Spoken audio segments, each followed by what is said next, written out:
그들이 바람 앞에 집과 같이 폭풍에 휘날리는 겨와 같이 된 적이 있는가? 하나님께서 그 범죄를 쌓아두셨다가 그 자식들에게 갚는다고 하지만 그에게 갚아주어야 그가 깨닫게 되리라. 그 눈이 그 멸망을 보게 되고 전능하신 분의 진노를 마셔야 할 걸세. 그의 달수가 다해 죽게 되면 제 집에 무슨 관심이 있겠는가? 하나님께서 높은 사람들도 심판하시는데 누가 하나님께 지식을 가르칠 수 있는가? 어떤 사람은 죽을 때까지도 기력이 정정해 행복하고 평안하게 삶을 마친다네. 그의 몸은 기름기가 넘치고 그 뼈는 골수로 미끈거린다네. 그런데 어떤 사람은 좋은 것은 누린 적이 없이 죽을 때도 고통 가운데 죽는다네. 이들이 다 같이 흙 속에 누울 것이요 구더기가 그들 위에 득실거리지 않겠는가. 자네들이 무슨 생각을 하는지 나를 해하려는 자네들의 속셈을 다 잘 알고 있다네. 자네들이 말하기를 그 대단하던 사람의 집이 어디 있는가, 악한 사람들이 살던 곳이 어디 있는가 하는데 자네들이 지나가는 사람들에게 묻지 않았는가? 그들이 한 말을 자네들이 깨닫지 못했는가? 악인이 멸망의 날에 목숨을 부지하고 진노의 날에도 살아남는다고 말하지 않던가? 누가 그 얼굴에 대고 어쩌고 저쩌고 하겠는가? 그가 한 일에 대해 누가 갚겠는가? 그가 무덤으로 실려갈 것이고 사람들이 그 무덤을 지켜줄 것이네. 골짜기의 흙덩어리가 그를 부드럽게 덮어줄 것이고 셀 수 없는 사람들이 그보다 앞섰듯이 모든 사람이 그 뒤를 따를 것이네. 그러니 자네들이 대꾸하는 게 다 거짓인데 그렇게 짓거린다고 내게 위로가 되겠는가? 욥기 22장. 그때 대만 사람 엘리바스가 대꾸했습니다. 사람이 하나님께 도움이 되겠는가? 아무리 지혜롭다고 해도 하나님께 도움이 되겠는가? 자네가 의롭다는 게 전능하신 분께 어떤 기쁨이 되겠는가? 자네 행위가 흠없다고 해서 그분이 무엇을 얻겠는가? 자네가 그분을 경외했기 때문에 그분이 꾸짖으셨단 말인가? 그래서 자네를 심판하신다는 건가? 자네 악함이 큰 것 아닌가? 자네 죄악이 끝이 없는 것 아닌가? 자네는 이유 없이 형제에게 담보를 요구했고 사람들의 옷을 벗겨버렸네. 또 자네는 지친 사람에게 물을 주지 않고 굶주린 사람에게 빵을 주지 않았네. 권세 있는 사람이 땅을 얻었고 존귀한 사람이 거기 살았네. 또 자네는 과부를 빈손으로 보냈고 고아들의 팔을 꺾어버렸네. 그렇기 때문에 지금 올가미가 자네를 둘러싸고 있고 갑작스러운 공포가 덮치는 것이네. 아니, 너무 어두워 자네가 앞을 볼 수 없고 홍수가 자네를 덮고 있는 것이네. 하나님께서 하늘 높은 곳에 계시지 않은가? 높은 곳에 있는 별들이 얼마나 높은지 좀 보게. 그런데 자네는 하나님이 어떻게 하시겠나? 그분이 이런 먹구름을 뚫고 심판하시겠나? 빽빽한 구름이 그분을 가려 보실 수 없고 하늘을 이리저리 돌아다녀도 우리를 보지 못하신다고 하니 악인이 밟은 전철을 자네가 밟으려는 것인가? 그들은 때가 되기 전에 끊어졌고 그 기초가 홍수에 쓸려가 버렸네. 그들이 하나님께 우리를 떠나 주십시오 했고 전능하신 분께서 그들을 위해서 무엇을 하실 수 있겠습니까 했다네. 하지만 그분은 그 집들을 좋은 것으로 채워주셨네. 그러나 악인의 계획은 나와는 거리가 멀다네. 의인들은 보고 즐거워하고 죄 없는 사람은 그들을 보고 웃는다네. 우리가 가진 것은 끊어지지 않았지만 그들의 재물은 불이 삼켜버렸다 할 것이라네. 자네는 그분과 화해하고 마음을 편히하게. 그러면 자네에게 좋은 일이 올 것이네. 부탁하는데 그분의 입에서 나오는 가르침을 받아들이고 그분의 말씀을 자네 마음에 차곡차곡 쌓아두게. 자네가 전능하신 분께 돌아가고 죄악을 자네 장막에서 치우면 다시 회복될 걸세. 황금을 티끌 위에 버리고 오빌의 금을 시내의 자갈들 위에 버리게. 그리하면 전능하신 분이 자네 보물이 되고 자네에게 귀한 은이 될 것이네.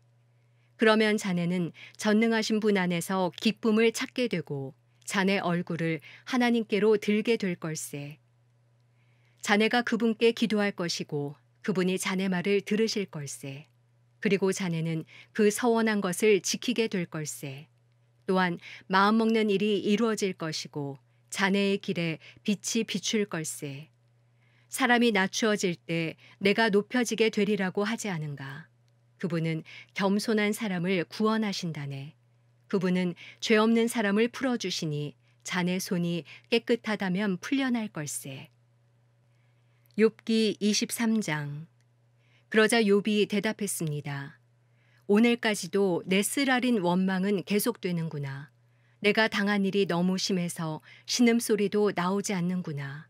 오, 내가 그분을 어디서 찾을지 알 수만 있다면, 내가 그분의 거처에 갈 수만 있다면, 내가 그분 앞에서 내 사정을 내놓고 내 입을 할 말로 채웠을 텐데, 그분이 내게 뭐라고 대답하실지 알고 그분이 내게 하시는 말씀을 곰곰이 생각했을 텐데, 그분이 엄청난 힘으로 나를 반대하실까? 아닐세. 그분은 오히려 귀를 기울여 들어주실 걸세. 정직한 사람이라면 그곳에서 그분과 변론할 수 있을 것이네. 그리고 나의 심판자로부터 영원히 구원을 받을 것이네. 그러나 내가 앞으로 가도 그분이 계시지 않고 뒤로 가도 그분을 찾을 수 없구나. 그분이 왼쪽에서 일하고 계실 때도 그분을 뵙지 못하고 그분이 오른쪽으로 돌이키시니 도무지 만나 뵐 수 없구나. 그러나 그분은 내가 가는 길을 아시는데 그분이 나를 시험하시고 나면 내가 금같이 나올 것이다. 내 발이 그분의 발자취를 딛고 옆길로 새지 않았으며 그분의 길을 지켰다네. 나는 그분의 입술의 계명을 떠나지 않았고 그분의 입에서 나오는 말씀을 꼭 필요한 양식보다 귀하게 여겼네. 그러나 그분이 정하신 뜻이 있는데 누가 바꾸겠는가? 그분은 무엇이든 원하시면 그대로 하시는 분이니 그분은 나를 위해 정하신 일을 이루시고 또 그분께는 아직도 그런 계획이 많이 있다네. 그래서 내가 그분 앞에서 이렇게 괴로워하고 내가 그분을 생각하며 두려워하는 것이라네. 하나님께서 나를 낙심케 하시고 전능하신 분이 내게 어려움을 주시는구나. 그러나 내가 어둠 앞에서도 끊어지지 않았네. 그분이 내 얼굴을 어둠으로 덮지 않으셨다. 욥기 24장. 어찌하여 전능하신 분이 시간을 정하시지 않았을까? 그분을 아는 사람들이 왜 그분의 날을 보지 못하는 것인가? 사람들이 경계를 표시하는 돌들을 치우고 양떼를 훔쳐다가 자기들이 치면서 고아의 나귀를 몰아내고 과부의 소를 담보로 잡으며 궁핍한 사람을 길에서 몰아내고 그 땅에 가난한 사람을 숨어 살게 하는구나. 가난한 사람들이 광야의 들나귀처럼 먹을 것을 얻으려고 일거리를 찾아 나서는구나. 광야가 그들과 그 자식들을 위해 먹을 것을 낸다. 그들은 들판에서 알곡을 모으고 악인의 포도원에서 남은 것을 주우며 옷이 없어 벌거벗은 채로 밤을 지내고 추위에도 덮을 것이 아무것도 없구나. 산에 내리는 소나기로 흠뻑 젖고 쉴 곳이 없어 바위를 안고 있구나. 어떤 사람들은 고아를 품에서 빼앗아가고 가난한 사람에게서 담보를 잡고 있다. 그들을 옷 없이 벌거벗고 다니게 하고 굶주린 사람에게서 곡식단을 빼앗아간다. 그들이 담 안에서 기름을 짜고 포도주 틀을 밟지만 여전히 목마르다. 사람들이 성 밖에서 신음하고 상처받은 영혼들이 부르짖으나 하나님께서는 그들에게 잘못을 묻지 않으신다. 빛을 거역하는 사람들도 있는데 그들은 그 길을 알지 못하고 그 길에 머물러 있지도 않는다. 살인자는 새벽에 일어나 가난하고 궁핍한 사람들을 죽이고 밤이 되면 도둑같이 되는구나. 가늠하는 사람의 눈도 역시 해가 지기를 기다리며 어떤 눈도 나를 보지 못할 것이다라고 하며 얼굴을 변장한다. 그들은 낮에 보아둔 집을 어둠이 깔리면 부수고 들어가니 빛을 알지 못한다. 그들에게는 아침이 한밤과 마찬가지다. 그들은 짙은 어둠의 두려움에 친숙한 사람이로다. 그들은 물 위에 빨리 떠내려가고 그들의 산업인 밭은 땅에서 저주를 받아 자기 포도원에 갈 일이 없게 되는구나.